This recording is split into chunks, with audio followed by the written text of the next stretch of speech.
11월 25일 성경 읽기 시간입니다. 우리 오늘은 로마서 10장에서 13장, 로마서 10장에서 13장에 있는 말씀을 읽겠습니다. 10장.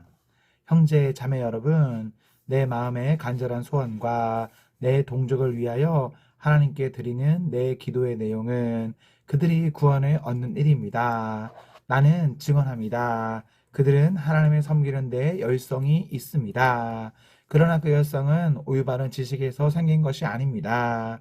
그들은 하나님의 의를 알지 못하고 자기 자신들의 의를 세우려고 힘을 씀으로써 하나님의 의에는 복종하지 않게 되었습니다. 그러므로 그리스도는 율법의 끝마침이 되셔서 모든 믿는 사람에게 의가 되어 주셨습니다. 모세는 율법에 근거한 의를 두고 기록하기를 율법을 행한 사람은 그것으로 살 것이다 하였습니다. 그러나 믿음에 근거한 의를 두고는 이렇게 말합니다. 너는 마음속으로 누가 하늘에 올라가야 할 것이냐 하고 말하지 말아라. 그것은 그리스도를 끌어내리는 것입니다. 또 누가 지옥에 내려갈 것이냐 하고 말하지도 말아라. 그것은 그리스도를 죽은 사람들 가운데서 끌어올리는 것입니다. 그러면 그것은 무엇을 뜻합니까? 하나님의 말씀은 내게 가까이 있다, 내 입에 있고 내 마음에 있다 하는 말씀이 있습니다. 이것은 우리가 전파하는 믿음의 말씀입니다. 당신이 만일 예수는 주님이라고 입으로 고백하고 하나님께서 그를 죽은 사람들 가운데서 살리신 것을 마음으로 믿으면 구원을 얻을 것입니다. 사람은 마음으로 믿어서 의에 이르고 입으로 고백해서 구원에 이르게 됩니다. 성경은 그를 믿는 사람은 누구나 부끄러움을 당하지 않을 것이다 하고 말합니다. 유대 사람이나 그리스 사람이나 차별이 없습니다. 그는 모든 사람에게 똑같이 주님이 되어주시고 그를 부르는 모든 사람에게 풍성한 은혜를 내려주십니다. 주님의 이름을 부르는 사람은 누구든지 구원을 얻을 것입니다. 그런데 사람들은 자기들이 믿은 적이 없는 분을 어떻게 부를 수 있겠습니까? 또 들은 적이 없는 분을 어떻게 믿을 수 있겠습니까? 선포하는 사람이 없으면 어떻게 드릴 수 있겠습니까? 보내심을 받지 않았는데 어떻게 선포할 수 있겠습니까? 성경에 기록한 바 기쁜 소식을 전하는 이들의 발걸음이 얼마나 아름다우냐 한 것과 같습니다. 그러나 모든 사람이 다 복음에 순종한 것은 아닙니다. 이사야는 주님, 우리가 전하는 소식을 누가 믿었습니까? 하고 말하였습니다. 그러므로 믿음은 들음에서 생기고 들음은 그리스도를 전하는 말씀에서 비롯됩니다. 그러면 내가 묻습니다. 그들은 들은 일이 없습니까?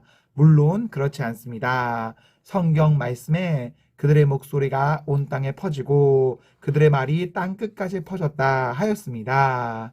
내가 다시 묻습니다. 이스라엘이 알지 못하였습니까? 이에 대하여 하나님께서 먼저 모세를 통하여 이렇게 말씀하셨습니다. 나는 내 백성이 아닌 사람들로 너의 질투심을 일으키고 미련한 백성들로 너희의 분노를 자아내겠다. 또한 이사야는 매우 담대하게 이렇게 말씀을 전하였습니다. 나를 찾지 않는 사람들을 내가 만나주고 나를 구하지 않는 사람들에게 내가 나타났다. 또한 이사야는 하나님께서 이스라엘을 보고 복종하지 않고 거역하는 백성에게 나는 온종일 내 손을 내밀었다 하신 말씀을 선포하였습니다. 11장. 그러면 내가 묻습니다. 하나님께서 자기 백성을 버리신 것은 아닙니까? 그럴 수 없습니다. 나도 이스라엘 사람이요, 아브라함의 후손이요, 베냐민 지파에 속한 사람입니다. 하나님께서는 미리 아신 자기 백성을 버리지 않으셨습니다. 여러분은 성경이 엘리야를 두고 하신 말씀을 알지 못합니까? 그가 이스라엘을 고발하여 하나님께 이렇게 호소하였습니다. 주님, 그들은 주님의 예언자들을 죽이고 주님의 제단들을 헐어버렸습니다. 남은 것은 나 혼자밖에 없는데 그들은 내 목숨마저 찾고 있습니다. 그런데 하나님께서는 그에게 어떻게 대답하셨습니까?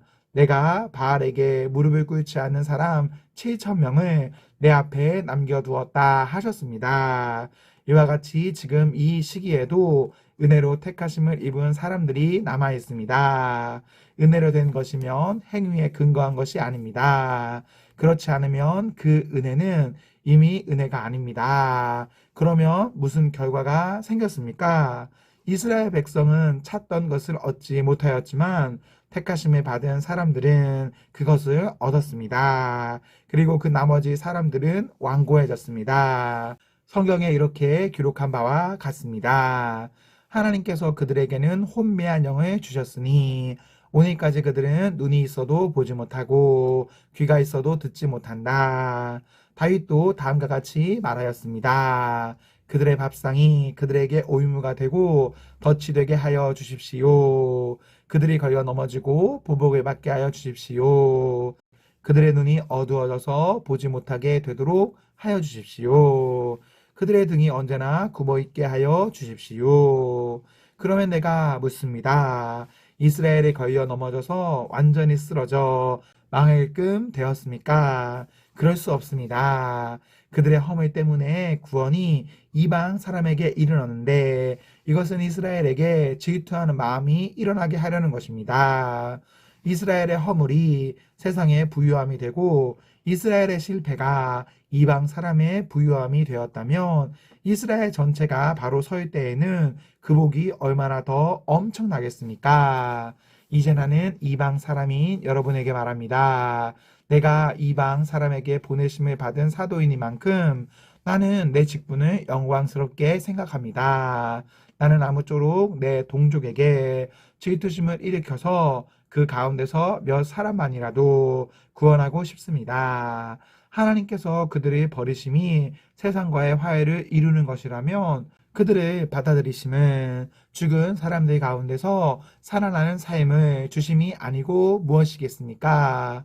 만물로 바치는 빵 반죽덩이가 거룩하면 남은 온 덩이도 그러하고 뿌리가 거룩하면 가지도 그러합니다. 그런데 참 올리브 나무 가지들 가운데서 얼마를 잘라내시고서 그 자리에다 돌 올리브 나무인 그대를 접붙여 주셨기 때문에 그대가 참 올리브 나무의 뿌리에서 올라오는 양분을 함께 받게 된 것이면 그대는 본래의 가지들을 향하여 우쭐대지 말아야 합니다. 비록 그대가 우쭐댈지라도 그대가 뿌리를 지탱하는 것이 아니라 뿌리가 그대를 지탱한다는 것을 명심해야 합니다. 그러므로 본래의 가지가 잘려나간 것은 그 자리에 내가 접붙임을 받게 하시려는 것이었다 하고 그대는 말해야 할 것입니다. 옳습니다. 그 가지들이 잘린 것은 믿지 않은 탓이고 그대가 그 자리에 붙어 있는 것은 믿었기 때문입니다. 그러니 교만한 마음을 품지 말고 도리어 두려워하십시오. 하나님께서 본래 가지들을 아끼지 않으셨으니 젖붙은 가지도 아끼지 않으실 것입니다. 그러므로 하나님의 인자하심과 준엄하심을 생각해 보십시오. 하나님은 넘어진 사람들에게는 준엄하십니다.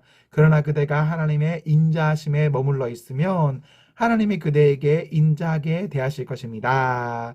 그렇지 않으면 그대도 잘릴 것입니다. 그러나 믿지 않았던 탓으로 잘려나갔던 가지들이 믿게 되면 그 가지들도 접붙임을 받게 될 것입니다. 하나님께서는 그들을 다시 접붙이실 수 있습니다. 그대가 본래 돌 올리브나무에서 잘려서 그 본성을 거슬러 참 올리브나무에 접붙임을 받았다면 본래 붙어있던 이 가지들이 제 나무에 다시 접붙임을 받는 것이야 얼마나 더 쉬운 일이겠습니까? 형제자매 여러분, 나는 여러분이 이 신비한 비밀을 알기를 바랍니다. 그것은 여러분이 스스로 현명하다고 생각하는 일이 없게 하려는 것입니다. 그 비밀은 이러합니다. 이방 사람의 수가 다 찰 때까지 이스라엘 사람들 가운데서 일부가 완고해진 대로 있으리라는 것과 온 이스라엘이 구원을 받게 되리라는 것입니다. 그것은 성경에 이렇게 기록되어 있는 바와 같습니다. 구원하시는 분이 시온에서 오실 것이니 야곱에게서 경건하지 못함을 제거하실 것이다. 이것은 그들과 나 사이의 언약이니 내가 그들의 죄를 없앨 때에 이루어질 것이다. 복음의 관점에서 판단하면 이스라엘 사람들은 여러분이 잘 되라고 하나님의 원수가 되었지만 택하심을 받았다는 관점에서 판단하면 그들은 조상 덕분에 하나님의 사랑을 받는 사람들입니다. 하나님께서 주시는 고마운 선물과 부르심은 철회되지 않습니다. 전에 하나님께 순종하지 않던 여러분이 이제 이스라엘 사람의 불순종 때문에 하나님의 자비를 입게 되었습니다. 이와 같이 지금 순종하지 않고 있는 이스라엘 사람들도 여러분이 받은 그 자비를 보고 회개하여 마침내는 자비하심을 입게 될 것입니다. 하나님께서 모든 사람을 순종하지 않는 상태에 가두신 것은 그들에게 자비를 베푸시려는 것입니다. 하나님의 부유하심은 어찌 그리 크십니까? 하나님의 지혜와 지식은 어찌 그리 깊고 깊으십니까? 그 어느 누가 하나님의 판단을 헤아려 알 수 있으며 그 어느 누가 하나님의 길을 더듬어 찾아낼 수 있겠습니까? 누가 주님의 마음을 알았으며 누가 주님의 조언자가 되었습니까? 누가 먼저 무엇을 드렸기에 주님의 답례를 바라겠습니까? 만물이 그에게서 나고 그로 말미암아 있고 그를 위하여 있습니다. 그에게 영광이 세세에 있기를 빕니다. 아멘. 12장. 형제 자매 여러분, 그러므로 나는 하나님의 자비하심을 힘입어 여러분에게 권합니다. 여러분의 몸을 하나님께서 기뻐하실 거룩한 산 제물로 드리십시오. 이것이 여러분이 드릴 합당한 예배입니다. 여러분은 이 시대의 풍조를 본받지 말고 마음을 새롭게 함으로 변화를 받아서 하나님의 선하시고 기뻐하시고 온전하신 뜻이 무엇인지를 분별하도록 하십시오. 나는 내가 받은 은혜를 힘입어서 여러분 각 사람에게 말합니다. 여러분은 스스로 마땅히 생각해야 하는 것 이상으로 생각하지 말고 하나님께서 각 사람에게 나누어 주신 믿음의 분량대로 분수에 맞게 생각하십시오. 한 몸에 많은 지체가 있으나 그 지체들이 다 같은 일을 하는 것이 아닙니다. 이와 같이 우리도 여럿이지만 그리스도 안에서 한 몸을 이루고 있으며 각 사람은 서로 지체입니다. 하나님께서 우리에게 주신 은혜를 따라 우리는 저마다 다른 신령한 선물을 가지고 있습니다. 가령 그것이 예언이면 믿음의 정도에 맞게 예언할 것이요. 섬기는 일이면 섬기는 일에 힘써야 합니다. 또 가르치는 사람이면 가르치는 일에, 권면하는 사람이면 권면하는 일에 힘쓸 것이요. 나누어 주는 사람은 순수한 마음으로, 지도하는 사람은 열성으로, 자선을 베푸는 사람은 기쁜 마음으로 해야 합니다. 사랑에는 거짓이 없어야 합니다. 악한 것을 미워하고 선한 것을 굳게 잡으십시오. 형제의 사랑으로 서로 다정하게 대하며 존경하기를 서로 먼저 하십시오. 열심을 내어서 부지런히 일하며 성령으로 뜨거워진 마음을 가지고 주님을 섬기십시오. 소망을 품고 즐거워하며 환난을 당할 때에 참으며 기도를 꾸준히 하십시오. 성도들이 쓸 것을 공급하고 손님 대접하기를 힘쓰십시오.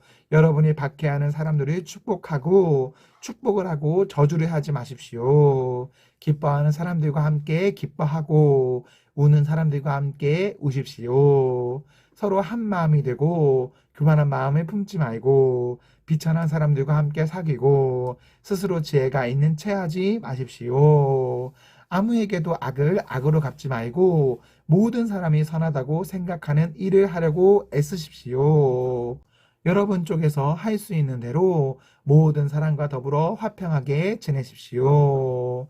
사랑하는 여러분, 여러분은 스스로 원수를 갚지 말고 그 일은 하나님의 진노하심에 맡기십시오. 성경에 기록하기를 원수 갚는 것은 내가 할 일이니 내가 갚겠다고 주님께서 말씀하신다 하였습니다. 내 원수가 줄이거든 먹을 것을 주고 그가 목말라 하거든 마실 것을 주어라. 그렇게 하는 것은 내가 그의 머리 위에다가 숯불을 쌓는 셈이 될 것이다 하였습니다. 악에게 지지 말고 선으로 악을 이기십시오. 13장. 사람은 누구나 위에 있는 권세에 복종해야 합니다. 모든 권세는 하나님께로부터 온 것이며 이미 있는 권세들도 하나님께서 세워주신 것입니다. 그러므로 권세를 거역하는 사람은 하나님의 명을 거역하는 것이요. 거역하는 사람은 심판을 받게 될 것입니다. 치안관들은 좋은 일을 하는 사람에게는 두려울 것이 없고 나쁜 일을 하는 사람에게만 두려움이 됩니다. 권세를 행사하는 사람을 두려워하지 않으려거든 좋은 일을 하십시오. 그러면 그에게서 칭찬을 받을 것입니다. 권세를 행사하는 사람은 여러분 각 사람에게 유익을 주려고 일하는 사람의 일꾼입니다. 그러나 그대가 나쁜 일을 저지를 때에는 두려워해야 합니다. 그는 공연히 칼을 차고 있는 것이 아닙니다. 그는 하나님의 일꾼으로서 나쁜 일을 하는 자에게 하나님의 진노를 집행하는 사람입니다. 그러므로 진노를 두려워해서만이 아니라 양심을 생각해서도 복종해야 합니다. 같은 이유로 여러분은 또한 조세를 바칩니다. 그들은 하나님의 일꾼들로서 바로 이 일을 하는데 힘쓰고 있습니다. 여러분은 모든 사람에게 의무를 다 하십시오. 조세를 바쳐야 할 이에게는 조세를 바치고 관세를 바쳐야 할 이에게는 관세를 바치고 두려워해야 할 이는 두려워하고 존경해야 할 이는 존경하십시오. 서로 사랑하는 것 외에는 아무에게도 빚을 지지 마십시오. 남을 사랑하는 사람은 율법을 다 이룬 것입니다. 간음하지 말아라, 살인하지 말아라, 도둑질하지 말아라, 탐내지 말아라 하는 계명과 그 밖에 또 다른 계명이 있을지라도 모든 계명은 내 이웃을 내 몸과 같이 사랑하여라 하는 말씀에 요약되어 있습니다. 사랑은 이웃에게 해를 입히지 않습니다. 그러므로 사랑은 율법의 완성입니다. 여러분은 지금이 어느 때인지 압니다. 잠에서 깨어나야 할 때가 벌써 되었습니다. 지금은 우리의 구원이 우리가 처음 믿을 때보다 더 가까워졌습니다. 밤이 깊고 낮이 가까이 왔습니다. 그러므로 우리는 어둠의 행실을 벗어버리고 빛의 갑옷을 입읍시다. 낮에 행동하듯이 당정하게 행동합시다. 호사한 연애와 술 취함, 음행과 방탕, 싸움과 시기에 빠지지 맙시다. 주 예수 그리스도로 옷을 입으십시오. 정욕을 채우려고 육신의 일을 꾀하지 마십시오. 아멘, 아멘. 네, 우리 오늘 말씀을 모두 읽었습니다. 우리 오늘 하루도 하나님과 사랑 앞에서 행복하십시오. 성령 충만하십시오. 안녕.